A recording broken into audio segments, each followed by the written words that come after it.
የአሜሪካው ጉዞ ውሸት ነበር፣ ፕራንክ ነበር። ሰላም ውድ ቤተሰቦች እንዴት ናችሁ? ሰላም ናችሁ ወይ? ከኔ ጋር ሁሉ ሰላም፣ ሁሉ መልካም ነው። ትናንት እንግዲህ ሀይሚ ወደ አሜሪካ ሊሄድ ነው ብላ ነበር ማለት ነው። ለብሩኬ እንደዛ ብላው ነበር። ብሩኬን በጣም ተበሳይቶና ብሩኬ ብቻ ሳይሆን ብዙ የሀይሚና የብሩኬ አድናቂዎች ወይም ደግሞ ተከታታዮቻቸው ብዙዎቻችሁ በጣም ትናንት በሰራችሁ ቪዲዮ ተናዳችኋል። የሚያናድር ነገር ነው። ምክንያቱም ብሩኬ ለሷ ብሎ ነው ቢያንስ ከዱባይ የመጣው ከዱባይ የቀረው ማለት ነው። እሷ ደግሞ እንደዛ ብላ ስትል እውነት የሚያናድና እውነት የሚያበሳጭ ነገር ነው፣ እውነት ለመናገር ማለት ነው። ምክንያቱም እንደዛ ማድረግ የለባትም ማሰብም የለባትም። ግን ደግሞ እኔ አታደርገውም ብያለሁ። ምክንያቱም ለፕራንክ ነው።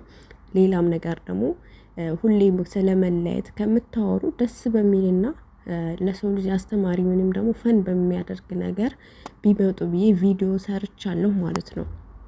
ምክንያቱም ሁሌ ስለመለያየት ሊሄድ ነው፣ ሄደ፣ ተለየ፣ መጣ፣ ቀረ ምንም እንትን የማይል ነገር ነው፣ ሴንስ የማይሰጥ ነገር ነው እና ሁሌ እንትን የሚሉት ነገር እንደው ለየት ባለ ነገር ቢመጡ።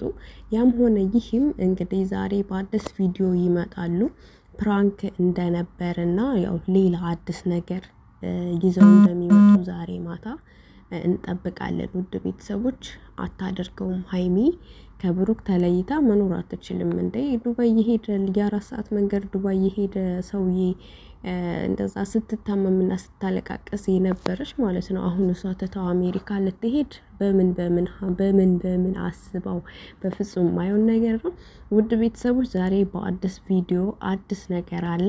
አዲስ ነገር ማለት ነው እናንተን ፈታ የሚያደርግ እናንተን የሚያዝናና ማታ ለሰራችሁ ቪዲዮ ማካካሻ የሚሆን ስራ አለ። ዛሬ ማታ ይጠብቁን ውድ ቤተሰቦች። ሰዓት እስከሚደርስ በጉጉት እንጠብቃለን ማለት ነው። አይሚም ሆነ ብሩኬ በአዲስ ነገር ይመጣሉ። ለማታ ቪዲዮ ማካካሻ ማታ ብዙዎቻችሁ ልባችሁ ተሰብሯል። አብረን እንጠብቃለን የማታውን ቪዲዮ።